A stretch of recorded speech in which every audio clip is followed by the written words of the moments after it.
Hello friends, welcome to my channel. New year వస్తుంది కదండి. ఏమేం ప్లాన్స్ చెప్పుకుంటున్నారో అనేది అయితే నాకైతే కామెంట్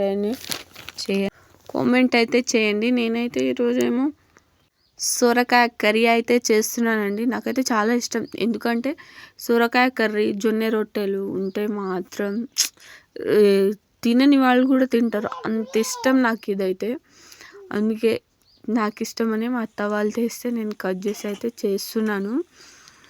చూడండి, మీరు ఎలా చేసుకుంటారో అనేది అయితే, మీకు ఇష్టమా లేదా అనేది అయితే నాకైతే కామెంట్ అయితే చెయ్యండి. నేనైతే నీట్గా దాని మీద ఉన్న పొట్టు అయితే ఒలిసేస్తా అండి. ఒలిసేసిన తర్వాతనేమో అది కట్ చేసిన తర్వాత మంచిగా కడిగేసి వెల్లుల్లి రెబ్బలు వేసి పోపు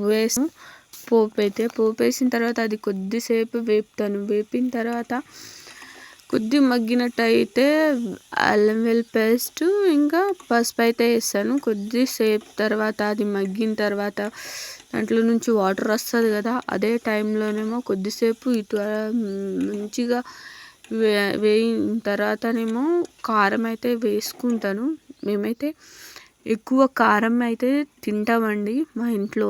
కొద్దిగా కారంగా ఉంటేనే తింటారు మా ఇంట్లో. అందుకే నేనైతే 2 స్పూన్లేమో కారం అయితే వేసుకున్నాను.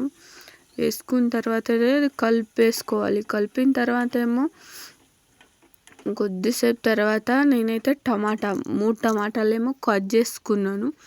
కట్ చేసిన తర్వాత దాంట్లో వేసుకొని కలిపిన తర్వాతనేమో కొద్దిగా ఉప్పు ఉంటేనే కదండి మంచిగా మగ్గుతుంది. మగ్గిన తర్వాత కొద్దిసేపు అయితే మూత వేసుకొని ఉంచాలి.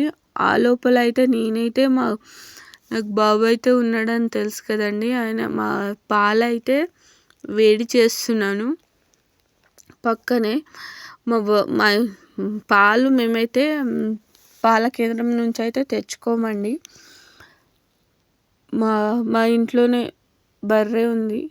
బర్రెకే పాలు మా గుడ్డుగాడి కోసం 2 లీటర్లు అయితే కేంద్రానికి పోసేసి తర్వాత 1 లీటర్ ఏమో ఇంట్లో అయితే ఉంచుతారు చాయ్ కోసమని. మా గుడ్డుగాడికి అయితే పొద్దునే పక్కా 2-3 తోసులు అయితే తింటాడు. వాటి కోసం అయితే నేను చల్లారుతున్నాను. అంతలోపే మన కూర అయితే చాలా బాగా మగ్గిస్తుందో.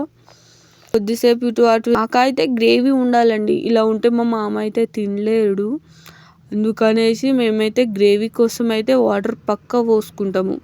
చిక్కగా అయితే తిండు మా మామ. అందుకనే కావాల్సిన వాటర్ అయితే పోసుకుంటున్నాను.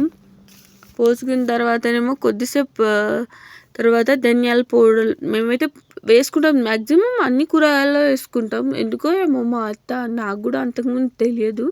ఇక్కడికి వచ్చిన తర్వాత తెలుసు. మా అమ్మోళ్ళ ఇంటి నుంచి పెళ్ళైన తర్వాత నుంచే తెలుసు నాకైతే. ధనియాల పౌడర్ కొన్నిట్లో వేసుకోవాలి, కొన్నింట్లో వేయకూడదు. చూడండి ఎంత బాగా ఉడికిందో. గ్రేవీ చూడండి ఎంత చక్కగా అయిందో. నేనైతే అయిపోయింది కదా అనేసి అయితే చూడండి నా ఫేస్లో ఎలా అయితే గ్లో. మీ సైడ్ అయితే చలి ఎలా ఉందో అయితే నాకైతే కామెంట్ అని చేయండి. మా దగ్గర అయితే చలి బయటకు వెళ్ళనిస్తలేదండి. ఎంత లేట్ లేద్దామని